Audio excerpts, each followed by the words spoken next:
Assalamualaikum warahmatullahi wabarakatuh. Kembali lagi dengan kelas akuntansi keuangan, mata kuliah tata kelola perusahaan bersama dengan kelompok 2. Pada pertemuan kali ini, kita akan membahas mengenai sistem pengendalian internal dan auditor internal.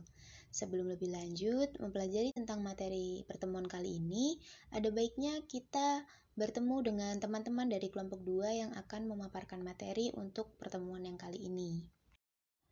Baik, untuk kelompok 2 sendiri memiliki 4 anggota. Yang pertama, Sheila Marlina Bahari dengan NPM 1910104015, Rini Setianingsih dengan NPM 1910104024, saya sendiri Titi Yiping Devina Damayanti dengan NPM 1910104049, dan yang terakhir ada Anggun Prihati dengan NPM 1910104060. Oke, untuk materi yang pertama, di sini ada sistem pengendalian internal.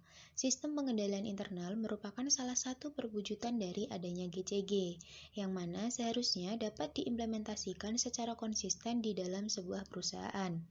Oleh karena itu, sistem pengendalian internal memegang peranan yang cukup penting dalam menjaga keamanan aset perusahaan dari adanya tindakan pencurian atau theft, penyalahgunaan wewenang, maupun korupsi, kolusi, dan nepotisme atau KKN.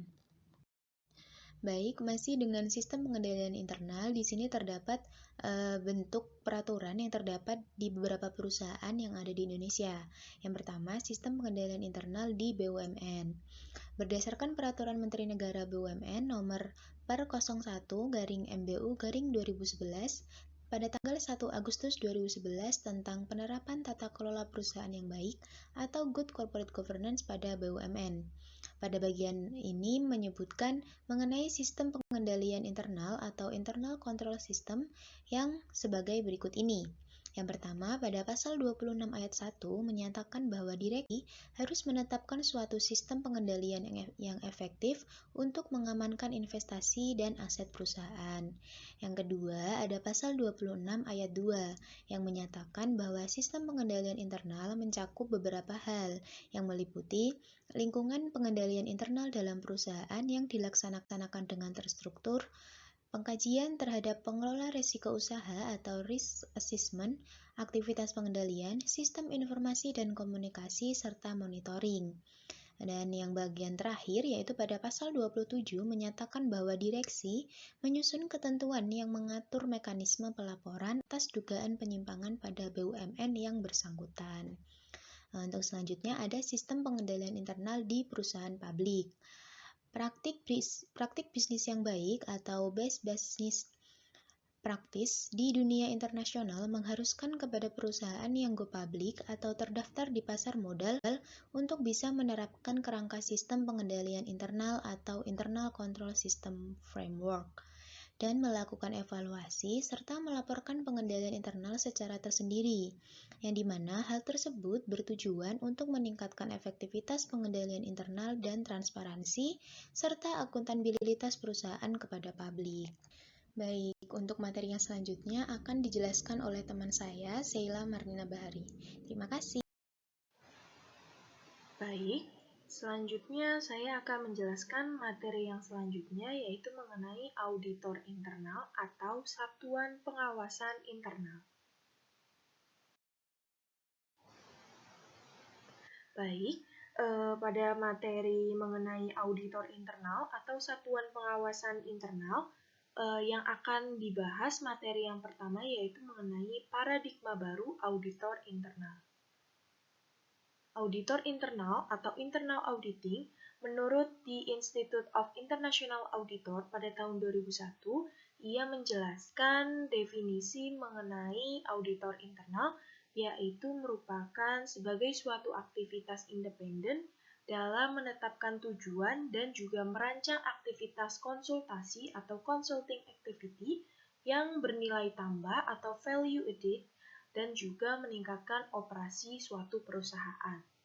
Auditor internal ini dapat membantu organisasi ataupun perusahaan di dalam mencapai tujuan perusahaan atau organisasi tersebut dengan menggunakan pendekatan yang terarah dan juga sistematis di dalam menilai serta mengevaluasi efektivitas manajemen risiko atau risk management melalui pengendalian dan juga proses tata kelola perusahaan yang baik. Di sini, auditor internal ini memiliki 3 peran, yaitu sebagai anjing penjaga atau watchdog, lalu ada sebagai konsultan, dan juga ada sebagai katalisator. Di mana audit internal, peran yang pertama itu adalah peran sebagai anjing penjaga atau watchdog, di mana peran auditor internal sebagai anjing penjaga ini telah dimulai sejak tahun 1940-an. Di mana peran anjing penjaga ini meliputi aktivitas inspeksi, observasi, perhitungan, cek, dan juga cek ulang yang bertujuan untuk memastikan ketaatan ataupun kepatuhan terhadap ketentuan, peraturan, maupun kebijakan yang telah ditetapkan.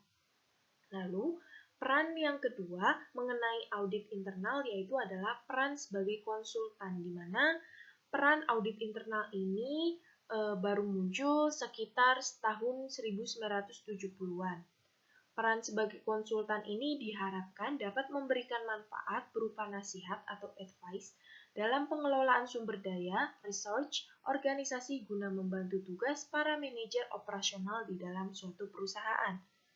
Lalu, peran audit internal yang terakhir yaitu mengenai peran sebagai katalisator atau katalis, di mana peran auditor internal sebagai katalisator ini baru berkembang pada tahun 1990-an, di mana perannya sebagai katalisator berkaitan dengan penjaminan mutu atau quality assurance atau QA, di mana auditor internal ini diharapkan dapat membimbing manajemen dalam mengenali berbagai risiko yang dapat mengancam pencapaian tujuan suatu perusahaan. Kemudian, perkembangan audit internal pada saat ini cukup pesat dan juga auditor internal telah diakui keberadaannya sebagai bagian dari organisasi perusahaan atau corporate governance yang dapat membantu manajemen dalam meningkatkan kinerja perusahaan terutama pada aspek pengendalian. Pada abad ke-21 ini, auditor internal sebaiknya berorientasi pada keputusan jajaran manajemen sebagai pelanggannya.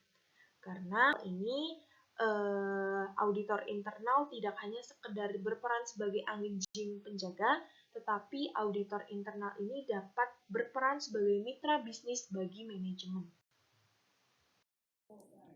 Selanjutnya itu internal audit atau pengawasan intern pada BUMN, di mana berdasarkan BUMN nomor per 01/MBU/2011 tentang penerapan GJG pada BUMN, bagian ke-8 pengawasan intern pasal 28 menyebutkan bahwa direksi wajib menyelenggarakan pengawasan intern. Yang kedua, pengawasan intern dilakukan dengan membentuk suatu pengawasan intern dan membuat piagam pengawasan intern. Yang ketiga, satuan pengawasan intern dipimpin oleh seorang kepala yang diangkat dan diberhentikan oleh direktur utama berdasarkan mekanisme internal perusahaan dengan persetujuan Dewan Komisaris atau Dewan Pengawas. Yang keempat, ada fungsi pengawasan intern, di mana dalam fungsi pengawasan intern ini ada 2 fungsi. Yang pertama ada evaluasi atas efektivitas pelaksanaan pengendalian intern, manajemen risiko, dan proses GJG sesuai dengan peraturan perundang-undangan dan kebijakan perusahaan. Fungsi yang kedua, pemeriksaan dan penilaian atas efisiensi dan efektivitas di bidang keuangan, operasional, sumber daya manusia, teknologi, informasi, dan kegiatan lainnya. Kemudian yang kelima, ada direksi wajib menyampaikan laporan pelaksanaan fungsi pengawasan intern secara periodik kepada Dewan Komisaris atau Dewan Pengawas. Yang terakhir, Dewan Direksi wajib menjaga dan mengevaluasi kualitas fungsi pengawasan intern di perusahaan.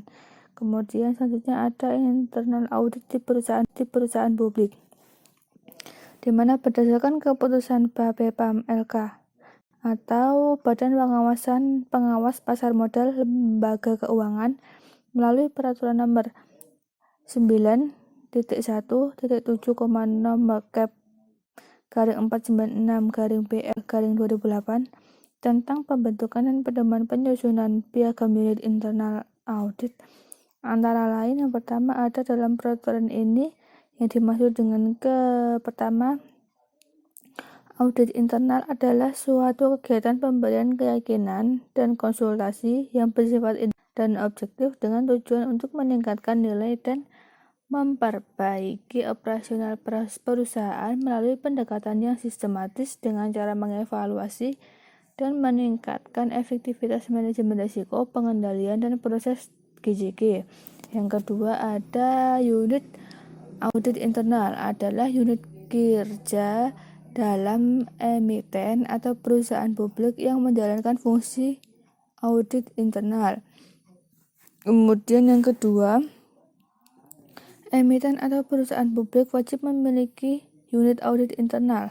Yang ketiga, jumlah editor internal dalam unit audit internal disesuaikan dengan besaran dan tingkat kompleksitas kegiatan usaha emiten dan paling kurang terdiri dari 1 orang auditor internal.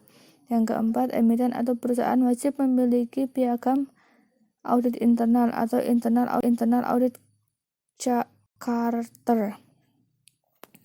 Kemudian yang kelima, piagam unit audit internal diterapkan oleh direksi setelah mendapatkan persetujuan Dewan Komisaris.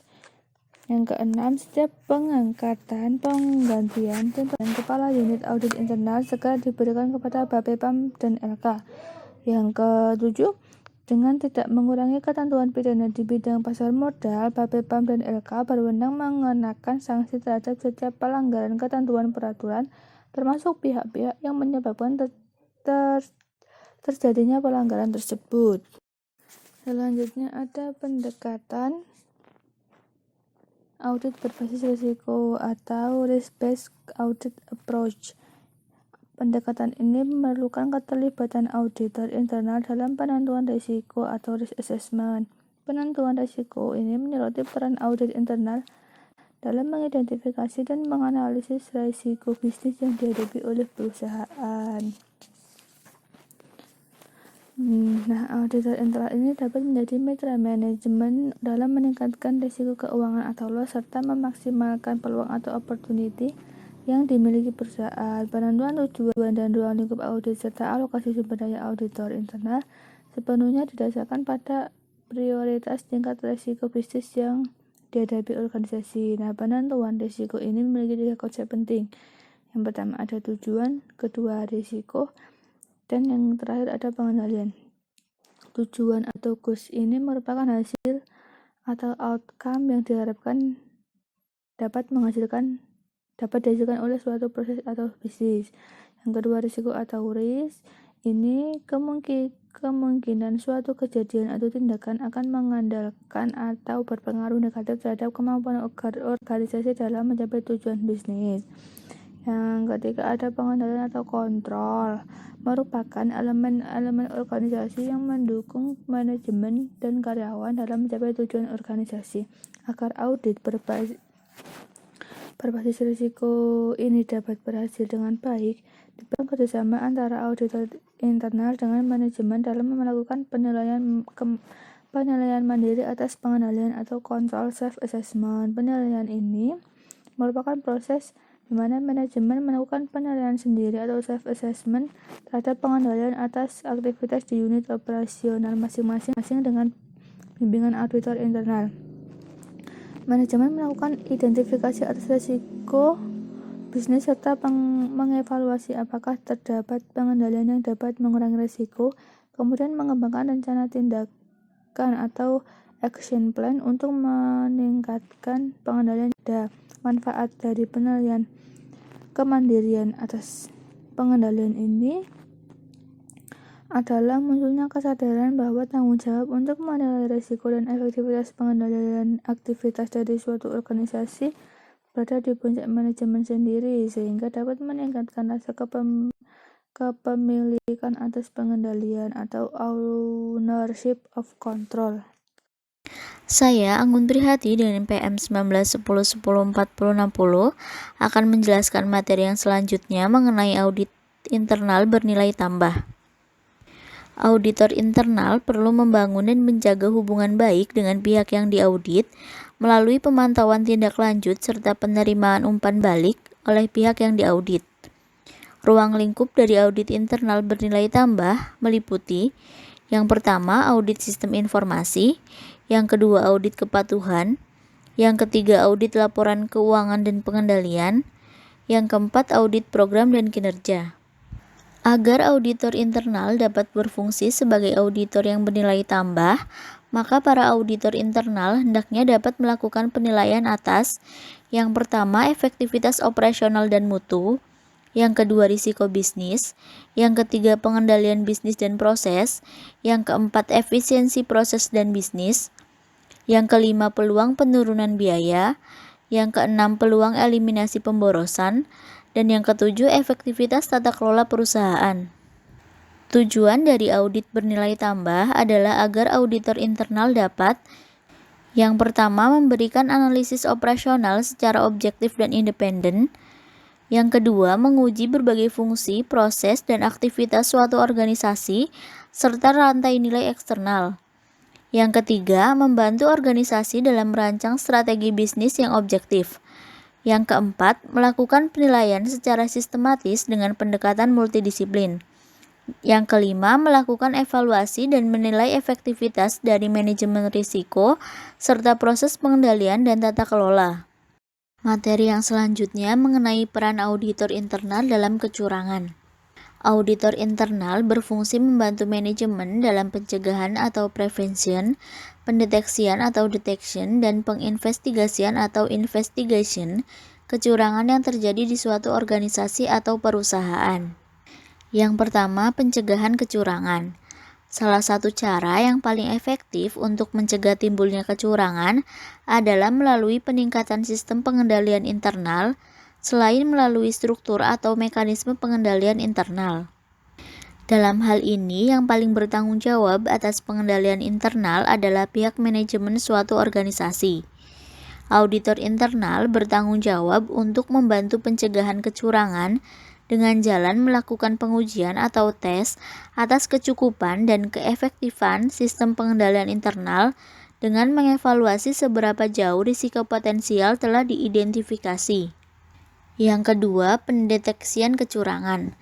Deteksi kecurangan mencakup identifikasi indikator-indikator kecurangan yang memerlukan tindak lanjut auditor internal untuk melakukan investigasi. Auditor internal perlu memiliki keahlian dan pengetahuan yang memadai dalam mengidentifikasi indikator terjadinya kecurangan. Auditor internal harus dapat mengetahui secara mendalam mengapa seseorang melakukan kecurangan, termasuk penyebab kecurangan, jenis-jenis kecurangan, karakteristik kecurangan, maupun teknik-teknik kecurangan yang biasa terjadi. Yang ketiga, penginvestigasian kecurangan.